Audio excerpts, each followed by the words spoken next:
तो hello students, welcome to the YouTube channel of Pure Mathematical Academy. तो आज जो क्वेश्चन डिस्कस करेंगे ये गेट 2022 में पूछे गए क्वेश्चन था। क्वेश्चन पूछा गया था रियल एनालिसिस से। क्वेश्चन नंबर था 39 एंड क्वेश्चन की डिफिकल्टी लेवल की मैं यदि बात करूं तो मैं इसको 2 स्टार से रेटिंग करूंगा आउट ऑफ 5 स्टार। तो क्वेश्चन को शुरू करने से पहले मैंने क्वेश्चन को ऑलरेडी जूम करके रखा है। तुम क्या करो, पहले क्वेश्चन के बाद खुद से ट्राई करो, उसके बाद ही इसका सोल्यूशन देखना, ठीक है। तो देखो तुम्हारे पास यहाँ पे दोनों स्टेटमेंट दे दिया गया। एक स्टेटमेंट है P के नाम से तो दूसरा वाला है Q के नाम से। अभी यहाँ पे क्वेश्चन तुम्हें यह पूछ लिया कि ये जो दोनों स्टेटमेंट तुम्हें दिख रहा है इनमें से कौन सा ट्रू है कौन सा फॉल्स है, यही है क्वेश्चन। बहुत ही सिंपल है ये क्वेश्चन। तो तुम्हें करना क्या होगा, तुम्हें स्टेटमेंट के ऊपर अभी फोकस करना है कि कौन सा स्टेटमेंट ट्रू है कौन सा स्टेटमेंट फॉल्स है, और उनके लिए तुम्हें करना क्या है, स्टेटमेंट को अच्छी तरीके से रीड करना है, ठीक है। तो फर्स्ट स्टेटमेंट है P क्या बता रहा है कि suppose that this is a power series, right. ये हमें पता है कि चीज़ पावर सीरीज है। तो ये पावर सीरीज यदि कन्वर्ज करे at x equals to -3 point पे एंड डाइवर्ज करे x इक्वल्स टू 6 पॉइंट पे, देन यहाँ से कंक्लूजन जो है वो आ जाएगा कि ये जो इनफाइनाइट सीरीज है ये हो जाएगा कन्वर्जेंट। तो क्या ये स्टेटमेंट सही है? अच्छा देखो ध्यान दो, इंफॉर्मेशन क्या था तुम्हारे पास। इंफॉर्मेशन था कि an x raise to the power n, ये जो पावर सीरीज है ये कन्वर्ज करेगा x इक्वल्स टू -3 पॉइंट पे एंड डाइवर्ज करेगा x इक्वल्स टू 3 पॉइंट पे। तो मैं यदि इसका रेडियस ऑफ कन्वर्जेंस की बात कर, पावर सीरीज है कन्वर्ज कर रहा है x इक्वल्स टू -3 पॉइंट पे, मतलब इसका रेडियस ऑफ कन्वर्जेंस तो है। अभी क्या है वही, तो वही तुम्हें अभी ऑब्जर्व करना है, ठीक है, कि वो क्या क्या हो सकता है, राइट। अच्छा तो देखो रेडियस ऑफ कन्वर्जेंस मैंने यदि r पकड़ लिया तो r जो है r ऑलवेज होगा ग्रेटर देन और इक्वल्स टू 3, क्योंकि यहाँ पे x इक्वल्स टू -3 पॉइंट पे ये तुम्हें क्या किया, कन्वर्ज किया, ठीक है। तो रेडियस ऑफ कन्वर्जेंस जो है वो ऑलवेज क्या होगा, ग्रेटर देन या इक्वल्स टू 3। तुम बोलो सर यहाँ पे तो -3 था, आपने यहाँ पे +3 क्यों लिया? पहली बात तो ये रेडियस ऑफ कन्वर्जेंस कभी भी नेगेटिव नहीं होता। और तुम इसको ऐसे सोचो ना, रेडियस का मतलब क्या है, रेडियस का मतलब है ये जगह पे जो पॉइंट आएगा उसकी जो ऑपोजिट साइड पे है वहाँ पे भी वो पॉइंट आएगा। रेडियस क्या करता है, ऐसे रेडियस घूमता है ना। अभी हम रियल लाइन पे है तो ये सब तो नहीं आएगा, ठीक है। रियल लाइन पे है तो तुम इसको ऐसे सोचो ना, ऐसे सोचो, ठीक। रेडियस ऑफ कन्वर्जेंस 3 है तो -3 भी तो आएगा। मतलब रेडियस ऑफ कन्वर्जेंस का मतलब क्या होता है कि ये जो होगा, ठीक है, वो पॉइंट मतलब रेडियस की बात करें, रेडियस होगा ग्रेटर देन और इक्वल टू 3, ठीक है। तो रेडियस जो है रेडियस हो जाएगा 3 के बराबर या फिर 3 से बड़ा, ठीक। और यहाँ पे 6 से छोटा होगा यानी स्ट्रिक्टली लेस देन होगा, क्योंकि 6 पॉइंट को यदि पकड़ लिया ना वो, तो वो क्या करेगा, रेडियस ऑफ कन्वर्जेंस मीन्स वो कन्वर्ज बना देगा, लेकिन 6 पॉइंट पे वो डाइवर्ज है।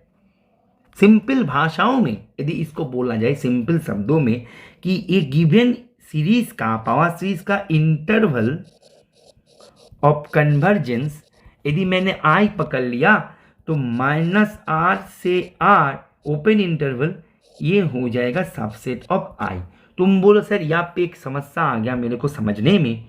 समस्या यह है कि सर आपने I को क्यों लिया अलग से, इसी को ही इंटरवल ऑफ कन्वर्जेंस बता देते, अच्छा होता समझने में। देखो बेटा मैं तुम्हें एक बात बता दूं, यहाँ पे जो पावर सीरीज तुम्हें दे के रखा है ये एक पावर सीरीज का स्टैंडर्ड फॉर्म है, बट इसके बारे में कोई भी जानकारी तुम्हारे पास अभी तक ज़्यादा नहीं है कि ये पावर सीरीज ओपन हो रहा है 0 के अबाउट पे, ये तुम्हें पता है। लेकिन यहाँ पे an है क्या, ये तो तुम्हें पता नहीं है।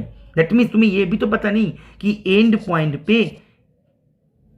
पॉइंट पे ये सीरीज का बिहेवियर क्या होगा, ये कन्वर्जेंट होगा या कन्वर्जेंट नहीं होगा, इसके बारे में तुम्हें पता नहीं।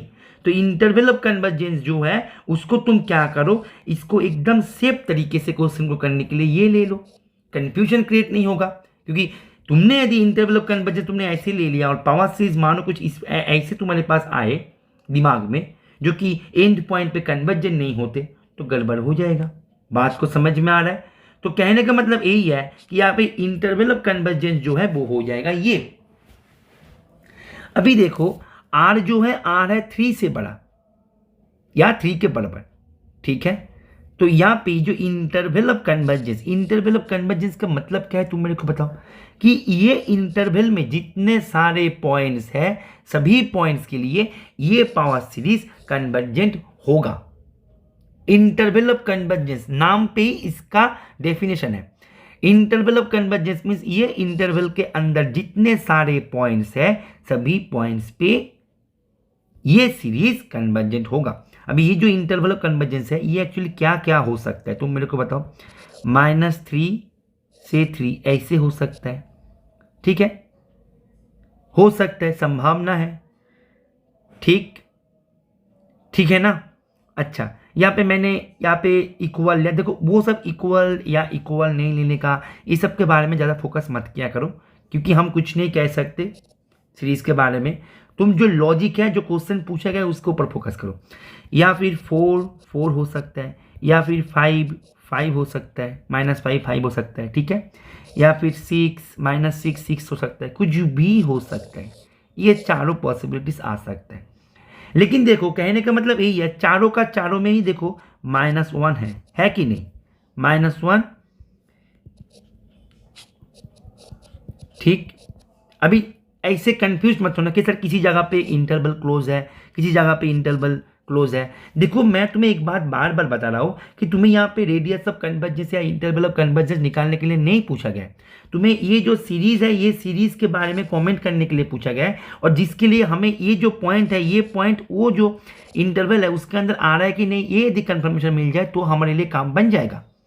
और देखो तुम यहाँ पे क्लोज लो, ओपन लो, कुछ भी ले लो, हर जगह पे -1 जो है हर केसेस में उसका मेंबर बनेगा ही बनेगा। That means interval of convergence में -1 ऑलवेज जो है वो ऑलवेज शामिल होगा, ऑलवेज आएगा।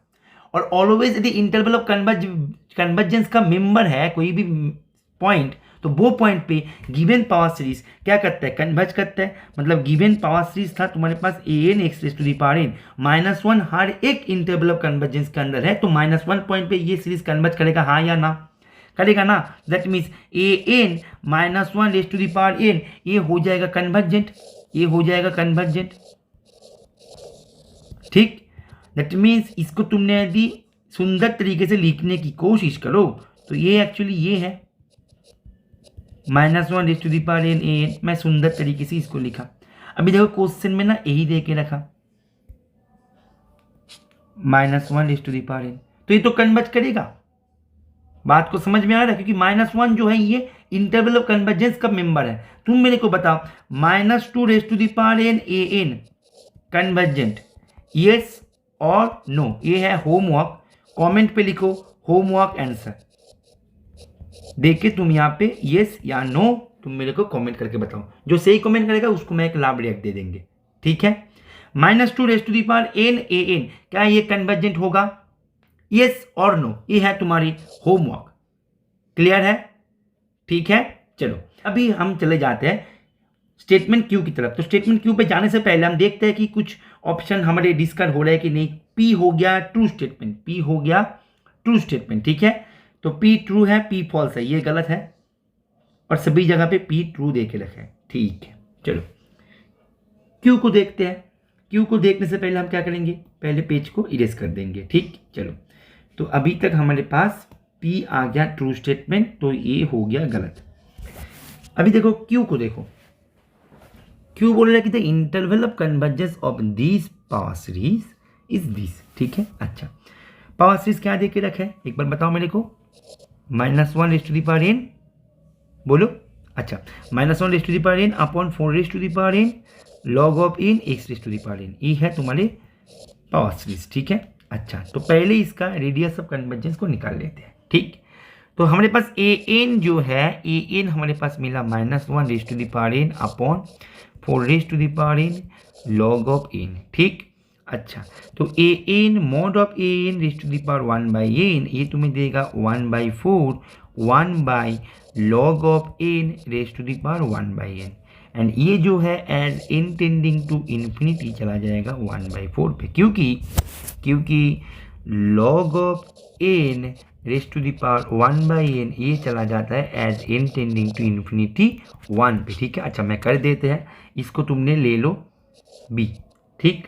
बोथ साइड पे तुम log ले लो, log b equals to log of n upon n, infinity by infinity form जब तुम limit n tending to zero करोगे, सॉरी इन्फिनिटी करोगे, ठीक।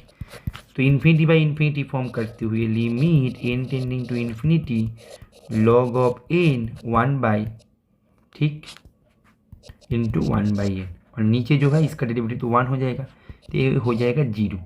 अभी देखो लिमिट लॉग लिमिट इंटरचेंज करता है क्योंकि लॉग है कंटिन्यूअस फंक्शन, तो limit n tending to infinity b जो है ये हो जाएगा e⁻0 बन जाएगा 1, ठीक।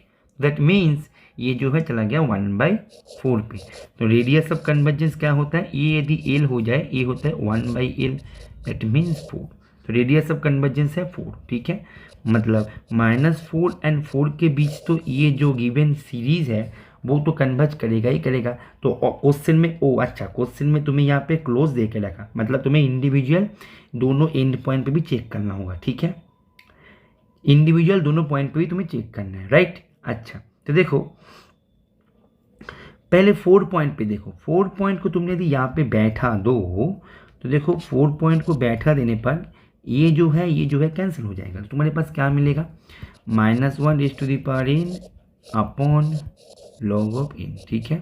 तो इसको तुम लेबनीज़ टेस्ट से इसको बता सकते हो कि ये है कन्वर्जेंट, ठीक। क्योंकि यहाँ पे देखो ये जो है यहाँ पे तुम्हें ऑल्टरनेटिंग सीरीज मिल रहा है, साथ में 1/log ऑफ n जो है ये as a intending to infinity 0 पे जाता है, ठीक है। और ये ऑल्टरनेटिंग सीरीज है तो बाय लेबनीज़ टेस्ट से तुम इसको बता सकते हो, या फिर डिरिचलेट टेस्ट भी तुम यूज कर सकते हो, डिरिचलेट टेस्ट, ठीक है। दोनों से ही ये हो जाएगा कन्वर्जन, मतलब यहाँ पे तो क्लोज्ड आएगा। अब बात करते हैं -4 के बारे में, ठीक है। -4 यदि बैठा दो तो क्या होगा, सीरीज क्या था, -1n, एक बार देख लेते हैं। अच्छा, ये था upon 4n log of n into -1n into 4n। मैंने x की जगह पे -4 बैठा दिया, तो ये -1/2n हो जाएगा, दैट मीन्स ये पॉजिटिव दे देगा, तो ये 4n भी कैंसिल हो जाएगा, तो तुम्हें ये देगा, ठीक है। और ये जो सीरीज़ है ये सीरीज़ हो जाता है डाइवर्जेंट, क्योंकि देखो तुम इसको कॉशी कंडेंसेशन टेस्ट से भी देख सकते हो, ठीक है। कॉशी कंडेंसेशन टेस्ट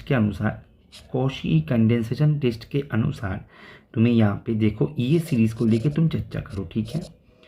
2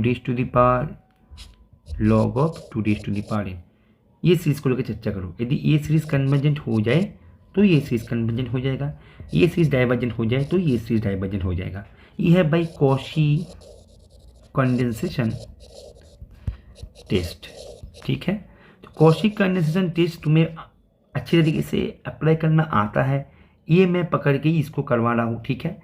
यदि तुम्हें कॉशी कंडेंसेशन टेस्ट के बारे में नहीं पता है तो मैं बोलूँगा कोई भी बुक तुम टेक्स्ट बुक को पकड़ के उससे ये कॉन्सेप्ट को पहले अच्छी तरीके से रीड कर लो, बहुत ज़्यादा इंपॉर्टेंट है। मैं रेड इंक से यहाँ पे रेटिंग करेंगे इसका, क्योंकि बहुत ही इंपॉर्टेंट है। और हर साल सीरीज से कॉशी कंडेंसेशन टेस्ट से एक क्वेश्चन पूछता ही है, या तो डायरेक्टली पूछे या फिर इनडायरेक्टली पूछे, लेकिन पूछता जरूर है, ठीक है। तो ये टेस्ट से तुम इसको करो तो ये डाइवर्जेंट हो जाएगा। एक और मेथड है, देखो लॉग ऑफ n जो है ये होता है स्मॉलर देन n, ठीक। तो मतलब कहने का मतलब यही है कि n जो है ये greater than log of n, ठीक। तो 1/n is less than 1/log of n, तो समेशन ले लो, ठीक है। ये जो सीरीज़ है ये सीरीज़ है डाइवर्जेंट। जब छोटा वाला सीरीज डाइवर्जेंट होता है तो उनसे बड़ा वाला सीरीज तो डाइवर्जेंट होगा ही, है ना। दैट मीन्स ये डाइवर्जेंट, मतलब -4 पॉइंट पे ये ओपन ही रहेगा, यहाँ पे वो क्लोज कभी नहीं देगा, ठीक है। लेकिन यहाँ पे देख क्लोज दे दिया, दैट मीन्स ये तो गलत दे दिया। तो क्यू जो है क्यू होगा फॉल्स, क्यू है ट्रू, ये गलत, क्यू है फॉल्स, पी है ट्रू, ठीक है। अच्छा, ये दोनों स्टेटमेंट सेम टाइप हो गया, मे बी यहाँ पे कुछ मिसप्रिंट हो गया था, शायद यहाँ पे फॉल्स होना चाहिए था, ठीक है। ये हमारी तरफ से ये मिसप्रिंट है, ठीक। तो ये भी गलत, तो इसका आंसर हो जाएगा सी, ठीक है। यहाँ पे कुछ नहीं है, यहाँ पे छोटा सा मिसप्रिंट है, ठीक है, घबराने की कोई बात नहीं है। यहाँ पे दोनों ट्रू है तो दोनों फॉल्स भी तो देना चाहिए ना, नहीं तो क्वेश्चन का फॉर्मेशन कैसे होगा, ठीक है। तो यहाँ पे फॉल्स था, ये हमारी साइड से ये मिसप्रिंट हो गया था, चिंता का विषय नहीं है।